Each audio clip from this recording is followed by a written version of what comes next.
Hello everyone, hope you're all having a wonderful day. Keegan from the Aussiesome2 here. Yes, we finally rebranded the channel, guys. It feels really good to rebrand this channel because we were just using a makeshift name from our previous channel. We were just doing Pokemon stuff over on another YouTube channel, and we just slapped plays at the end of Poke2 just so people could find us easier. But we've been on this channel for 6-7 months now, so it is about time we rebranded. Yes, I know the banner is still Poke2. We are working on getting a new banner for the channel. Hopefully you guys enjoy the new name. It's going to be really interesting to see how it goes moving forward. Now, enough of me friggin' rambling in the intro. Today we're going to be going over what I think are 5 of the must-have shotguns in Wonderlands. Now, a lot of these shotguns you guys have probably seen and used before, but I also tried throwing in a few in there that you guys might have forgotten about, or that you guys might not even tried out before. Now let's not muck around, let's just jump straight into the video. Now for the first one, guys, we do have the Gyre. Now the Gyre is a Hyperia's weapon. You're going to have that front facing shield when you are aiming down the sights, and when you take damage to that shield, it also amps your damage. Now the Gyre is an automatic weapon, so continuously firing with this weapon will increase your fire rate by 100%. But that's not all. The guy has a secret weapon. Why you continuously fire with the weapon, it's also increasing its damage. So you can get some crazy damage outputs from this. But again, you have to be continuously firing with this thing to get that damage increase. Now it does also come in all elements, guys. I am just using a poison one on screen because that is the only one I could get. I do have other ones, but they're only non-elemental. I don't know why I can't seem to get a Gyre like frost or lightning, because then I'd be able to use it on a different build, and it would definitely work a lot stronger than what it is now, but it still works very well on the blade caller. And I'm assuming if you were to use a frost or a lightning one with soaked, or like my frost shot build or something like that, it would be very strong. Now if you want a Gyre and you're looking to get a Gyre yourself, the only place you're gonna get one of these is the Chaos Bunnies. Yes, we need dedicated loot drops. I think there's only one shotgun on this list that actually has a dedicated loot drop. But yes, if you do want the Gyre, go over to the Chaos Bunnies. That is going to be your best bet to get it. Now moving on over to the next shotgun on the list, guys, and that is the Last Rites. Now the Last Rites, again, is another Hyperia's weapon. I'm not sure if you get increased damage while you have the shield up, while you're aiming down sights. I'm not 100% sure. It doesn't say it on the damage card. So when you shoot, the pellets that it shoots out ricochet up to 2 times, whether that's off a surface or an enemy, it does not matter. So as long as the enemies are near each other, you can just shoot one enemy and you're basically getting like play the angles with the shotgun. It's an insanely fun shotgun to use. It only comes in cryo, unfortunately, so all those frost shot builds, any builds that are taking advantage of soak, Swordsplosion, all that kind of stuff, I am using this on my sorcerer build.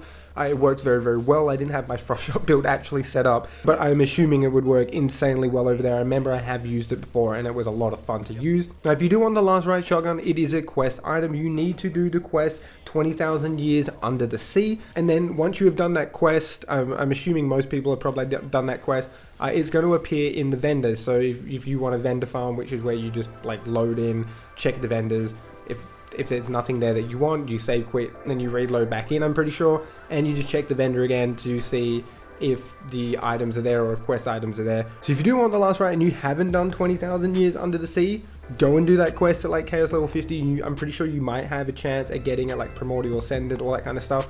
But if not, you're probably gonna have to vendor farm for this as long as you have done that quest. But if you guys can pick up the Last Rite, I highly recommend you guys try it out. It's a lot of fun to use. It's really good with soak. Now moving on over to the next shotgun, guys, we are going to be talking about the Bawdyrocker. Finally moving away from the Hyperia's weapons, we're going into the Torg weapons now. Now the Bawdyrocker is an insanely fun weapon to use with just about every single class. Now the main class it does shine with is obviously Spore Warden, because you're going to be shooting out a lot of projectiles and you're going to be taking advantage of play the angles. And that is the best thing about the Bawdyrocker, is that it shoots out so many projectiles. You're going to want to be looking for a Bawdyrocker that's got more than 10 times 10 projectiles. It's not needed, but if you want to see some insane amounts of damage and also melt the absolute crap out of bosses, then look, getting one that's got more than 10 projectiles on it is going to be your best bet. But it can be really hard to get one, because you can only get the Bawdyrocker from the Chaos Bunnies at the end of the Chaos Chamber, because it is a purple rarity weapon. There's no designated drops for this or anything, not legendary, it's not a quest item. Now the Bawdyrocker comes in all elements, guys. That is another really good selling point for the Bawdyrocker. The other thing that separates Bawdyrocker from some other Torg sticky shotguns is that when you stick the target, all the explosions that go off are very instantaneous. Some of the torque stickies that you do use, they just take too long to detonate and you're waiting forever for enemies to die. The Bawdyrocker doesn't have that issue. As soon as you stick the enemies and you reload, they all pretty much explode simultaneously. It's very, very cool, very, very fun to watch, very, very satisfying. Now moving on to another torque weapon I know everybody knows about, and that is the Swordsplosion. This weapon needs no introduction. I think we all by now know how strong the Swordsplosion is, but if you don't, the Swordsplosion is again a torque weapon. You're going to want to get it in ×3. That is where this gun just absolutely annihilates everything. Again, just its normal damage card is pretty decent, but the ×3 is better because you're going to be shooting out 3 swords at once, and that means an absolute insane amount more damage. Now again, you're going to want to use the sticky firing mode on the Swordsplosion. That's the only way you're going to want to use the Swordsplosion or the Bawdyrocker.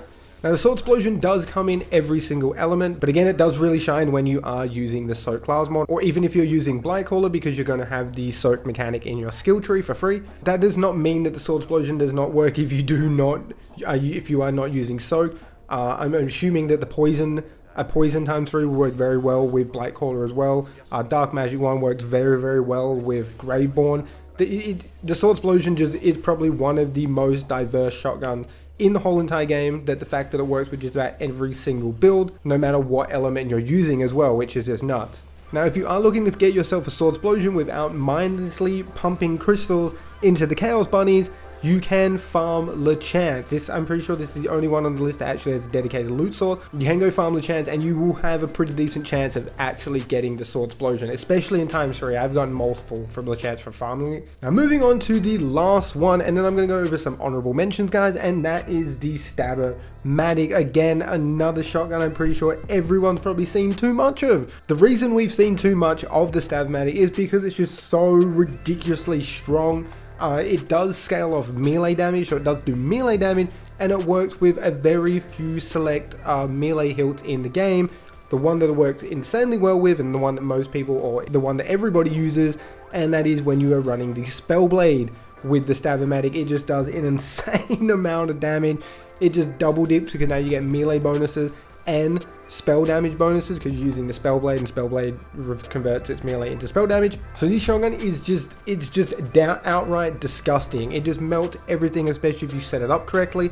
Now to get the Stabber-matic, you do need to purchase the DLC 3 Molten Mirrors. Now once you finish the DLC, like the whole DLC, like all 4 of the weeks that they bring out with the DLC, the Stabber-matic will then get put into the Chaos Chambers for you. So if you have completed the Molten Mirrors, if you are looking to get a Stabber-matic, you can go to the Chaos Bunnies, but if you haven't completed all of the Molten Mirror weeks, you will still need to use the Wheel of Fate because it wouldn't have unlocked in the Chaos Chambers for you. Now moving on to some honorable mentions, guys. The first one is the Red Hellion. Now the Red Hellion it didn't quite make the cut for this list, but it doesn't mean it's not a bad shotgun. It's actually really, really good if you build it in the right way. Now the Red Hellion has a really interesting effect when it gains 1 extra projectile per 10% extra movement speed you have. So if you're using a Buffmeister, you get 80% increased movement speed. You just instantly gain 8 extra projectiles. But regardless, if you can take a lot of movement speed increases, I feel like if you were to run like something like a Selective Amnesia with like Graveborn or something, you'd have an insane amount of movement speed, and you could probably get a lot of pellets out of Red Hellion. Now its damage isn't that much, but if you do get a lot of those extra projectiles, it can melt, it can just walk through a lot of the mod fairly easily, but it does fall off because it's not really good for bossing and some of the tougher enemies. Again, if you're not taking the extra movement speed, it just doesn't work. But regardless, the Red Hellion is still a fantastic shotgun. Another honorable mention I'd like to give as well is to the Crossblade. Now the Crossblade is a pretty decent shotgun alone, but it has really excelled since Blightcaller has come out. Now that you can take bogged down in the skill tree, whenever you deal poison damage, you have a chance to soak the enemy. Now the Crossblade shoots out 2 beams of elemental damage. So if you can take a Crossblade that's got poison and frost, or poison and lightning, you're gonna really get advantage of bogged down, because you're always gonna be doing poison damage, so you're always gonna have a chance to soak the enemies. And then that extra blade, if you do soak the enemies, is gonna deal 50% increased damage. Is insanely fun to use. I've never really used the Crossblade until Blightcaller came out, and it works really well with most Blightcaller builds, especially with Bladecaller. I feel like most people that are using Blightcaller are probably playing around with the Crossblade. But I thought I'd just throw it in here because it is a lot of fun, and maybe there's some people out there that don't know it works really well with Blightcaller. I'm really stretching. Now the Crossblade nearly made it in, but I thought the Gyre kind of was just a little bit better and it's more usable with more builds. Like I said, I've only noticed the Crossblade really working since Blightcaller's come out. That is basically it for the video, guys. Hope this video did help you out. If it did, could you please leave a like on the video? It greatly helps the channel out. I'm going to be having some channel updates coming out for you guys very shortly, because unless Wonderlands starts making more content, we're going to need some other stuff to make content on. So I'd like to go over a few things in like the direction that this channel will be going in. But thank you so much for all the support recently on the videos, guys. It really means a lot. You guys have no idea. But that is basically it from me. Until next time, guys, stay safe. Peace out.